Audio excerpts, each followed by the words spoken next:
to the Bills Kickoff Live post-game show. I'm Thad Brown.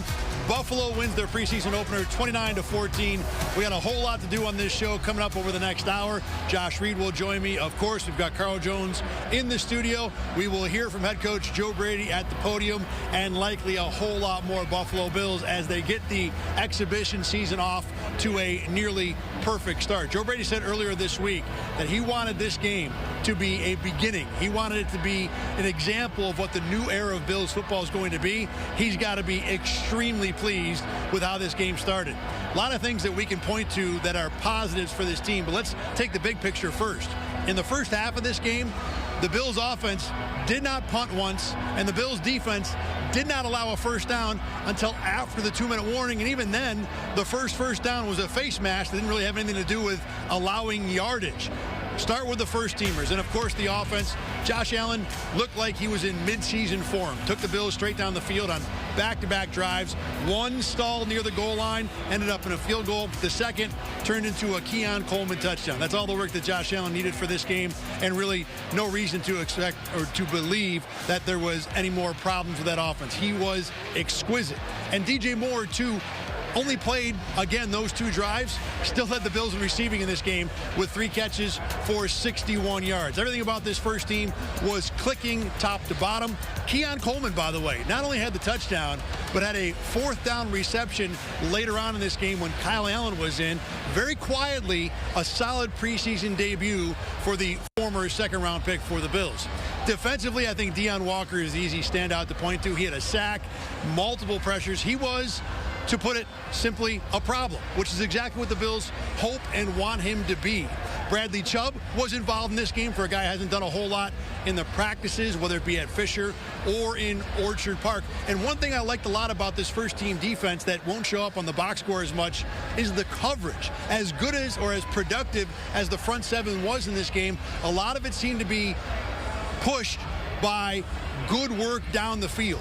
Defensive backs in secondary and whatever Jim Leonard was calling being successful against what's a pretty solid group of Carolina receivers. Remember, the Panthers might not feel like a great test, but this team did go to the playoffs last year and did take the Rams right to the wall in one of those playoff games. Ted McMillan, Jalen Coker, Xavier Legette, even these are guys that at least physically can be a pain in the neck to deal with, and the Bills won that side of the ball handily. Now, look, there are a couple negatives from this game. I think Tyler Bass is the easy one to point to. He was not perfect, pushed a 45-yard field goal wide to the right, but did bounce back and hit from the exact same distance a little while later on. So this game, all in all, was a resounding success for the Bills and Joe Brady in his first ever opportunity to coach, even if the games obviously won't count in the scoreboard. Among the second teamers, Kenai Walker stood out with an interception late in the game, and the scene on the sideline after the interception was fun to watch because every single Buffalo Bill took a minute to go over and congratulate him. The defensive backs wouldn't stop. It was like a rotation. They kept on handshake, handshake, handshake. All right, we're done. Let's do it all over again. So Walker was a guy that was celebrated on the sideline for what was a big play turned into a Frank Gore touchdown. And even the reserve running backs both had touchdowns in this game. Afterward, Josh Reed caught up with one of the Bills' heroes on the field following this game. TJ, every time we talk to you, it's about the next step. It's about first preseason game. Describe it to me. Man, it was amazing just to come out here and really put myself in that game mode mentality and really walk out and see all the fans, everybody cheering and everybody getting ready for the game. It was surreal. You know, I keep talking about how, like, man, I'm in the league. Now I get to actually go play full speed and get to go. It was amazing. First sack, speaking of first. Describe that. He steps up a little bit and you were able to get home. What's that feeling like? And describe the sack dance after. I didn't really get my sack dance all the way out how I wanted to. That's going to improve. But, man, it was amazing. You know, just working my move, and for me to come down with the sack, it was unbelievable. It didn't process at first until I started seeing my teammates celebrating. You know, so I was super excited. You know, I can't wait, you know, to get another one. That's the challenge for next week. So saw Bradley Chubb talking to you a lot on the sideline throughout the game. He's meant so much in your development in your first season. Did he have a message for you before the game and how to approach this? Really just play free, keep my mind free. Man, I lean on him, Greg, and even Mike Dana a lot, man. They got a lot of information, and, you know, they coach me through what move to work, what to change up and stuff like that. Really just, keeping my ears open for them, and it works out for me. So I'm just really, thankful for them and just to have a room like that. So. He's TJ Parker. I'm Josh Reed. Let's send it back to you. All right, Josh Allen is at the podium right now. We're going to go live to the podium to hear from the Bills quarterback.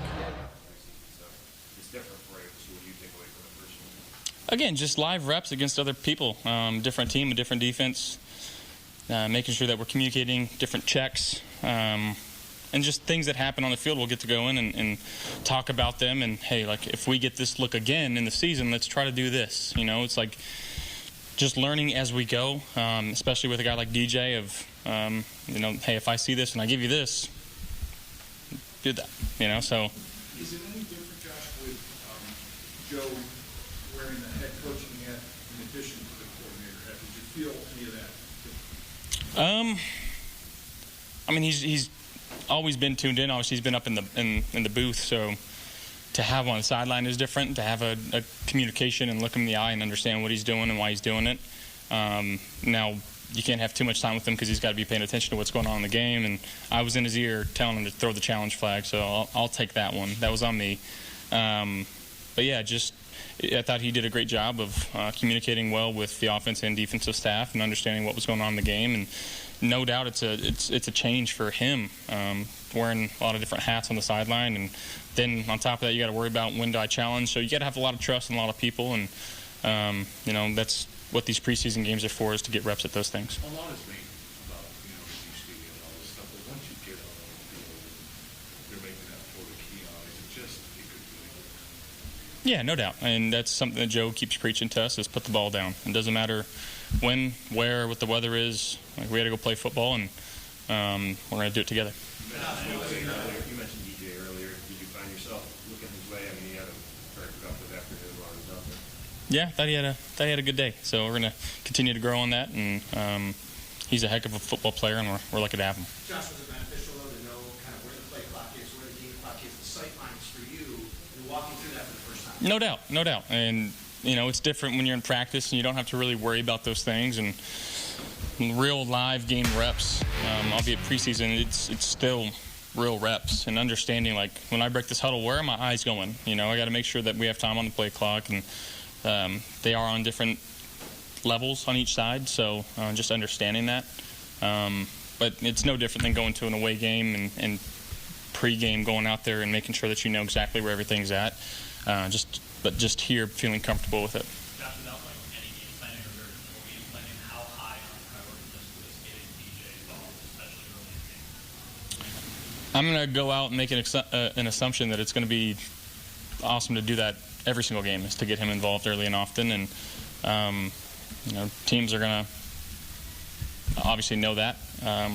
But again, we feel like we have other guys that we feel comfortable with. And, you see Khalil had the first catch today, handed it off to Jimbo with Dalton and Dawson, Keon making plays. So, it's when everything's firing, we can be two-dimensional. That's when we feel like we're in a good spot. Thank you, guys.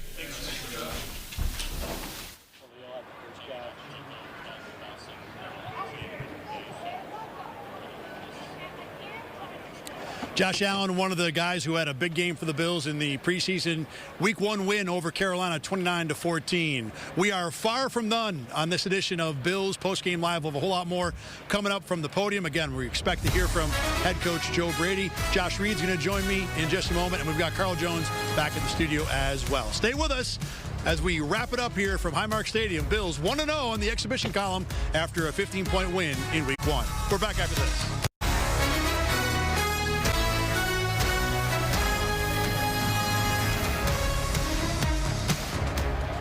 Live look inside of Highmark Stadium, where the Bills finish off the Carolina Panthers 29-14 for their first win of the preseason. Welcome back to Bills Kickoff Live. Thad, if you went into this game and you had a checklist, you have to feel like going out of it, you check just about every single box.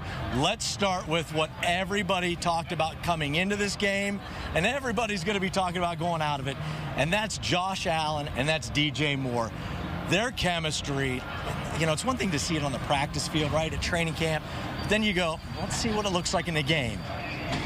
Well, I mean, seamless is what it looked like. It looked like DJ Moore has been here for 5 years, Yes. and they've put together multiple 1,000-yard seasons together for him. I mean, now look, a couple of the catches were easy dump-offs to wide open stuff. You don't know how much was Joe Brady scheming up to really give his first team that, jump in week one. I mean, we always have that question about the preseason. But separate of all that, they just look bleeping good. They look bleeping good. What else can you ask for? And it wasn't just DJ Moore. Josh Allen made the point. It was Khalil Shakir. Keon Coleman had the touchdown. But with those two in particular, the fact that we're 2 drives into their career together, exhibition albeit, and we saw today a catch and go on a little dump over the middle. We saw a sideline route for 11 yards and a first down. We saw a down the field route for 20 yards to get into first and goal, essentially. I mean, you saw the total package. Like I said at the top, DJ Moore played 2 drives and was the leading Bills receiver with 61 yards. You laid it out as a box being checked. I mean, that box was checked, highlighted, circled, right, underlined, and then we put it up on a wall like Believe in Ted Lasso and made a sign for it. Scratch it off the list. Yeah, right. We already went. We picked up the bread, we picked up the butter and the milk. One of the things, and it may seem like something small, but it stood out to me, the Khalil Shakir first catch, a little further down the field than what we've seen in the past, right? I went, an intermediate route. Look, it wasn't 40 yards down the field, but it also wasn't 3 yards down the field. And I think that's what everyone has wanted to see. The thing with Shakir, and when you talk about further down the field, it's a low bar to clear from what we've seen the last few years because it's been mostly screens. Khalil Shakir, though, has always been a guy that can find space. Look, my book on him has been consistently, he's really good against zone. If you match him up man-to-man, he doesn't always have the physical skills to win. But you're going to see zone more often than man-to-man in this league anyway, so Shakir is going to be a weapon down the field. So was it good that we saw that on the first play? Sure. Again, I'm not going to take too much into that and draw a conclusion about usage for the rest of the year. As we said just a moment ago, what Shakir's been used for so many times before has been screens. So, you better, but we'll see. You have the feeling that things have been done this offseason to maybe stabilize the confidence of Keon Coleman. Maybe kind of give him the idea that, hey, we still believe in you. We've heard Brandon Beane preach it. We've heard Joe Brady preach it. He was listed on the first team on the depth chart. He catches the first touchdown. Now, look, I don't know how much of that was by design because Josh Allen rolls out to the right and makes vintage Josh Allen throw, rolls to the right, throws back across his body. 90% of the NFL quarterbacks get that intercepted, but Josh finds a way. I do have a feeling, though, that coming out of this, they go, look, maybe it wasn't on purpose, but it's a confidence builder for Keon. No matter how it happened, what the plan was, Keon Coleman made 2 big plays in this game. Yes. He caught the touchdown pass when Josh Allen needed to find someone, and he caught a 4th down throw that was not on target, that he had to reach back and kind of corral. So, look, his camp has been inconsistent, up and down. This game was not. This game was absolutely an arrow-up game for Keon Coleman. Obviously, if you're at home and you're thinking, well, I've heard this before, it's because you have. So we'll see where this goes from here, but today was a good day. Running back-wise, James Cook gets a couple of carries, stays on his feet. It was interesting to kind of watch him cutting the turf because we saw the turf getting kicked up. I didn't feel like, look, up in the press box, I didn't get the feel that the turf was an issue. I didn't see guys slipping and falling everywhere. You were down on the sideline. Did you get that sense at all? Same thing, too. And I noticed some slipping at the practice last week. Today did not seem like that kind of a problem. And as for the running backs, James Cook was the only running back who did not average 5 yards a carry today, and I think he'll be fine the rest of the year. It speaks to, look, we talked to DJ Moore and how googly-eyed Bills fans are going to be about 17-2, but the running game, which has been the thing that's driven this offense the last few years, looked absolutely ready to go in this one, too. And you know what else we saw from the running back? Ray Davis in the screenplay. And I think Bills fans at home, like social media just lit up. There was a screenplay and it worked, and it went for like 15 yards or so. We're going to continue to break down the Bills' preseason win over the Panthers, but for right now, we're going to take a quick break. BKL will be right back.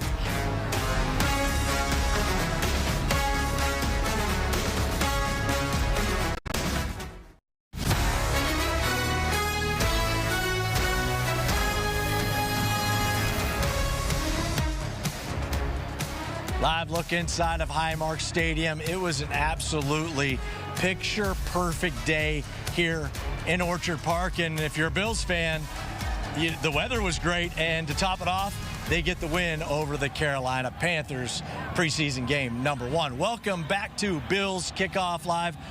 Thad, we spent that last block talking a lot about the offense, rightfully so. We saw the starters for 2 drives. They put up 10 points, just looked pretty unstoppable, quite frankly. Let's flip it to the other side of the ball. And those starters played a little bit more, and you wonder if that had a little bit to do with them getting used to the new scheme and Jim Leonhard being the new defensive coordinator. I think you're wrong. I don't think the defensive starters played more, because they kept on getting 3 and outs, and the offense had to have longer drives. Joe Brady, by the way, is at the podium. Let's hear from him before we talk about his defense. Let's go to the podium right now. I can probably answer that question for a couple hours right there. There's obviously a lot to take in with it all, just operationally, offense, defense. But I was pleased how the guys offensively came out and went down the field and get points. I'd like for us to be able to finish on some of those red zone opportunities, but defense coming out with 3 straight 3 and outs was a lot of fun to see, and so I was pleased with that. How much adjustment for you, Joe, just again wearing the headset as head coach, having to be aware of so much more in addition to the coordinator duties? How did you balance that? What was that like? Yeah, no, I didn't think there was ever a moment, through the game that I was kind of felt like I was out of it or trying to figure it all out. Look, some of the stuff, there was some intentionality behind some of the things we're doing, like, hey, it's a challenge. Like, let's make sure the communication is where it needs to be, regardless of the result of it. No, I had a lot of fun out there.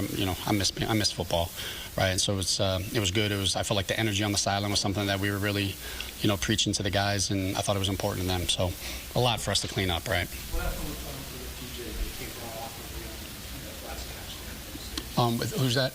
Oh, DJ. Yeah, he was going to come out after that play right after that. So that was the last drive of him. So with all the medicals, I know I'm pretty vague with it in the preseason and in training camp. But he, when I talked with him, he said he was good to go. So we'll see what tomorrow looks like. What did you think of seeing Josh?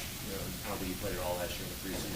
He did a couple of drives, both points. Were you happy with what you saw that? Yeah, I mean, look, I want to score touchdowns every time we get the ball, right? And I felt like us being able to sustain, the discipline that it's going to take to be able to drive the ball and finish. In the first drive, I thought, we had some chunk plays, and but then we stalled, and look, T-Best, got some points on the board. And the second drive, we had a couple penalties, and look, we got bailed out of one, but look, we got the ball back and were able to score a touchdown. I thought he took some hits I naturally don't like, but I think it was actually good for him to kind of feel some of that. And but I was pleased with how the guys played. It was good to get DJ and Khalil involved, and a lot for us to clean up. Does your heart skip a beat in those situations when he does take those hits, because that's the risk reward of playing? Yeah, I mean, my heart skips a beat every time he gets touched throughout for the next 20 games, right? And but that's the price you pay playing football. And what I did not want is anybody to step out there today and feel like, oh, I'm playing 3 drives, or I'm going to play 10 plays, and I wanted them waking up with the mindset that they're going to play 70, and and so if you dip your toe in, that's when injuries happen. And so I'm yelling at him to get rid of some of the footballs, some of the balls, but look, that's the way he plays football, and I don't want to take that out of him too. I feel like Deanna Walker briefly out there, but he's everywhere. In 9 snaps, but he's involved in 3 tackles. Is he a guy that could be emerging as a real stud for you guys? Yeah, I mean, I felt like he was a emerging stud last year, going back and obviously watching the tape with it. And I mean, he's so mature. He's his size and his length and his versatility up front. Like a limited role today, you felt him out on the football field, and what that does for Ed Oliver, what that does for the other guys. I mean, that's huge. And like I say all the time, we got to be able to stop the run, and a guy with his size and length and the versatility with it helps that. Yeah, got the end zone. What did you make of that play and his afternoon? Yeah, I love scramble. You get in the red zone, rarely are plays thrown on time, and it was we had a movement play, and I think the DN pinched, and we were a little quick on the flat with Dawson, but Josh extending plays, and that's we always say scramble's going to be the best play in our playbook. You get in the red zone and just being able to extend it, and Josh finding Keon and just making the plays, right? That's the big thing of the preseason. Is let's not make the game plan is not a part of it. Let's just do the basics, at an elite level, and it was good to see them capitalize on it. No, they were both good. Him and DJ were both good. Talking to them after. Again, we'll see what the medical ends up looking like. What would make the energy as a rookie player? I'm sorry. What would make the energy to just put the one guys on defense? I love it, right? I mean, you guys go back to our first day in pads, right? Everybody that started a fight was a rookie, right? And there's a mentality and the passion for football that we're looking for. And to me, this preseason game was the most important thing, right? And a lot of times, there's nothing drives me more crazy than people are like, well, it was the preseason. Like, no, we're going to compete in everything we do, and the standard is the standard. And I was pleased I really liked how those guys playing. Like, I don't care if it's the fourth quarter and we get a stop, celebrating on the sideline. That's important to me. And so it was good to see those guys out there. There's going to be a lot on tape that, I'm out there watching, taking notes. That's like, man, that situation or the way that we handled that play, that rookie from that. But seeing Kanai go in there and catch a pick, those, that's fun, right? And those are moments, and they got to play football. So love it.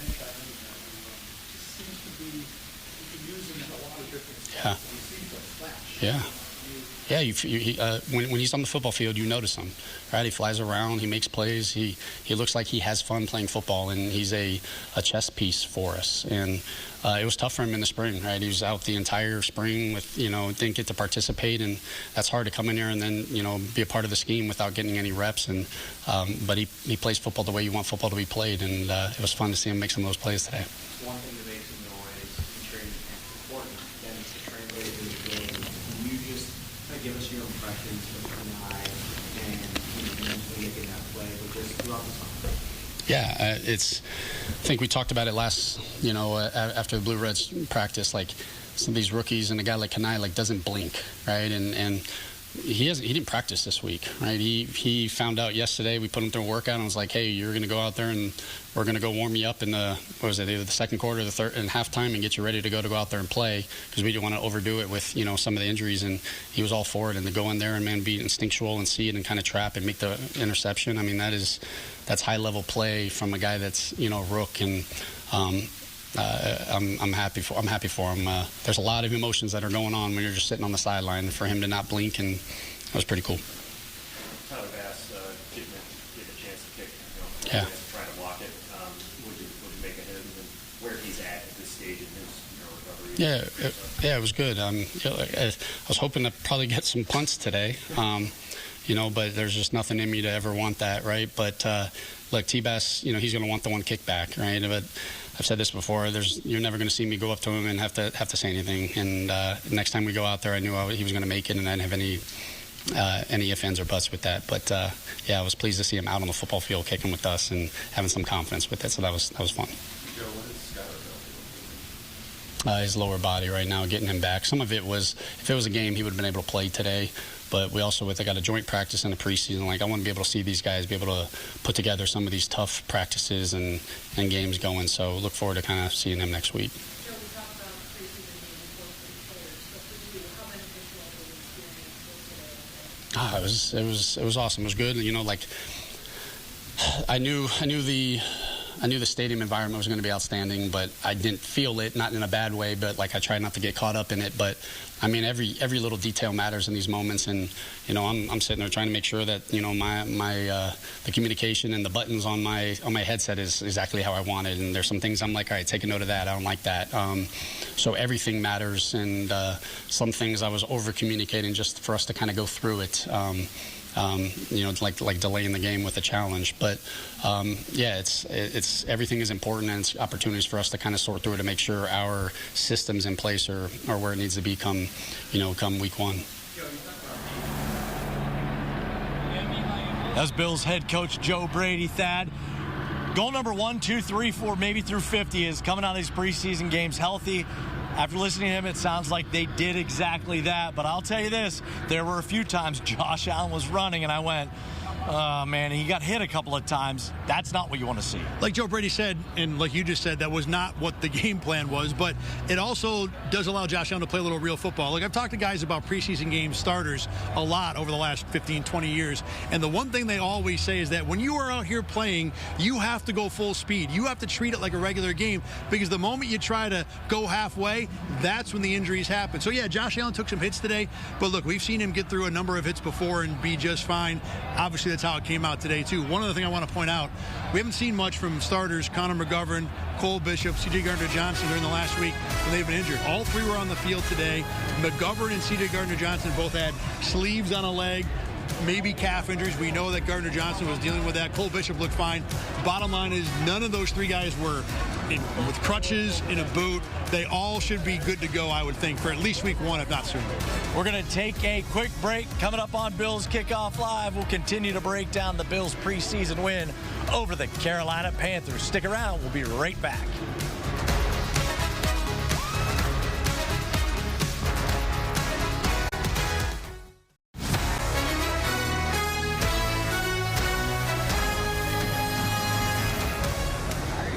Welcome back to Bills Kickoff Live. We continue to break down the preseason win over the Carolina Panthers. Thad, we watched the first team defense take 3 series. Most of the starters were in those 3 series.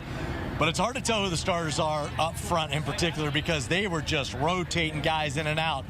One of the guys you noticed on the field, though, was Deon Walker because he had a big game. If there's anyone on this defensive line that I think could wildly exceed expectations and become a star in this league, it is absolutely Deon Walker, and you saw that today. He was dominant at times. One of the first tackles he had early was just him dominating a guard. Forget Jim Leonard 3-4 scheme or how we're defending the run, 1 gap, 2 gap. If my guy is better than your guy, I'm going to win, and that was what Walker did on that play. And Walker being a force at the nose tackle. You know, if you're Brandon Beane, I might call Tampa Bay up and be like, hold on that Vita Vea trade. We may not need that at all if Walker keeps playing like this, because he does open things up in a lot of other ways. If you have to start doubling in the middle, well, now what do you do with Bradley Chubb and Greg Rousseau? Now what do you do with Ed Oliver right there? Walker's game, to me, is absolutely, with a bullet, the #1 best part of this defense. You mentioned Bradley Chubb right there, the veteran, played a couple of series, had a tackle for loss, looked pretty good. I mean, that's a splash play. You make a tackle for loss. Terrell Bernard was able to knock down a pass on a 3rd down to get the defense off of the field. The linebacker group, it was something that we were going to watch. Caleb Elarms-Orr looked good at times and got caught up in the mix a few times. I will say the pass interference that was on him in the 3rd quarter was one of the few negatives of this game. Elarms-Orr, again, the concern for me with him is just coverage down the field, and he looked a little bit lost in that play. But separate to that, everything else about this defense was so impressive. And going back to Bradley Chubb, we've heard a lot about his leadership and how much he's contributed in the locker room so far. I got a close-up look at that in the sideline. I think it was either the last or the second to last drive. I mean, we are long into baseball cap territory on the sideline. And there's Bradley Chubb talking to the defense, firing them up. The whole defense is gathered around, but the guys who are going in, the absolute bottom stringers, he's the guy out there saying, let's go get another turnover. Let's make a play. And look, I think a lot of veterans do that, but it was impressive and fun to see in person. His leadership has been so noticeable that even Josh Allen has pointed to it. That's not something that you see a lot when that stuff crosses over sides of the ball. When an offensive player like Josh Allen's caliber is going, Bradley Chubb's had an impact when it comes to leadership inside the locker room. We're going to take a quick break. Coming up on Bills Kickoff Live, the moment everyone's been waiting for. Carl Jones is actually going to help us out in this show. Stick around. We'll be right back.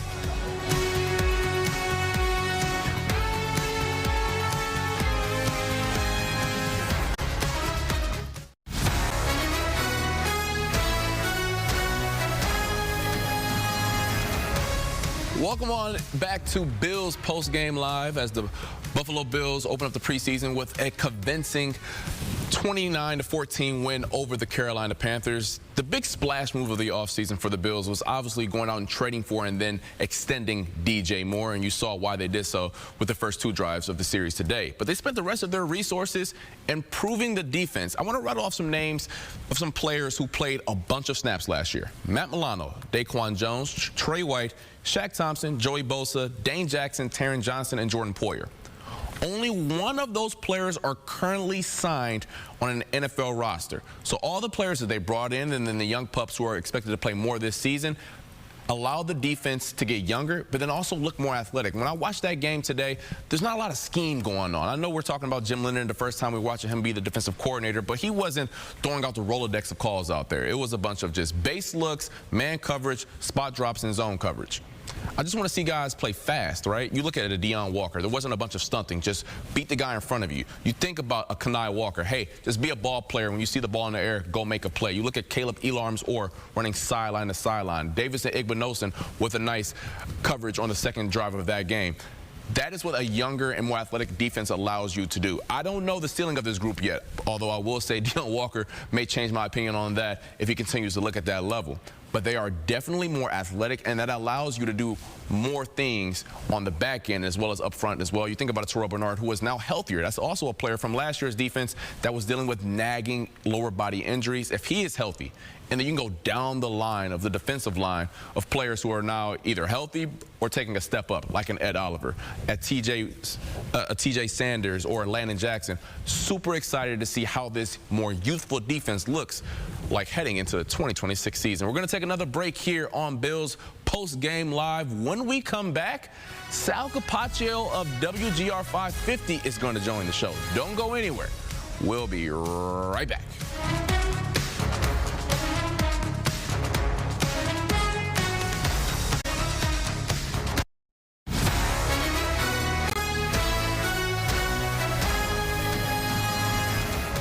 Welcome back to the Bills Kickoff Live post-game show. Sal Capaccio, WGR 550, joining us now. So I think everyone in the stadium and sitting at home, one of their first takeaways is Josh Allen and DJ Moore got this thing figured out.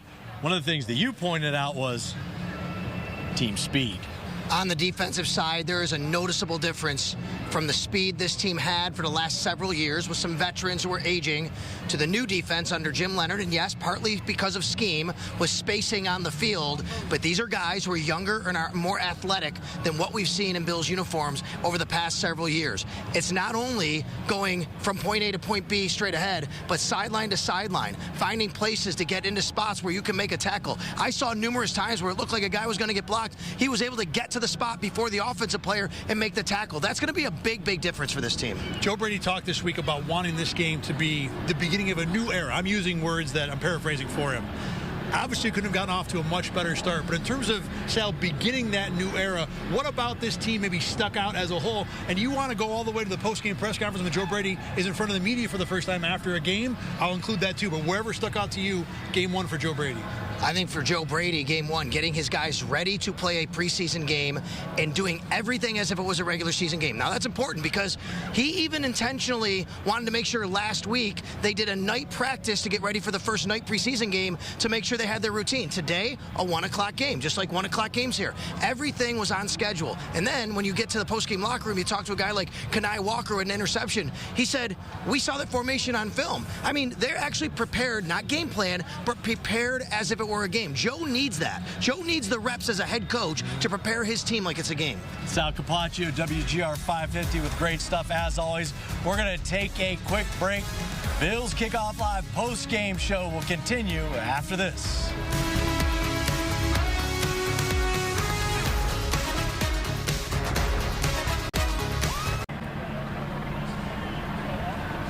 Welcome back to the BKL post-game show. Today was the first step in determining the quarterback 2 job. But Kyle Allen, I think, had a better day than Shane Buechele. Now, look, early he had a play where he was scrambling. You could tell, man, should I run? Should I throw?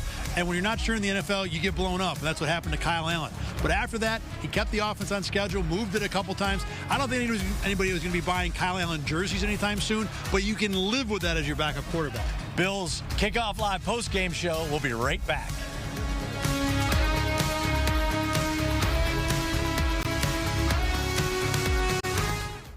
Get the Rochester First streaming app today for everything you love from News 8 On Demand, plus exclusive shows you won't see anywhere else. Search ROC and download for free on Roku, Amazon Fire, and Apple TV.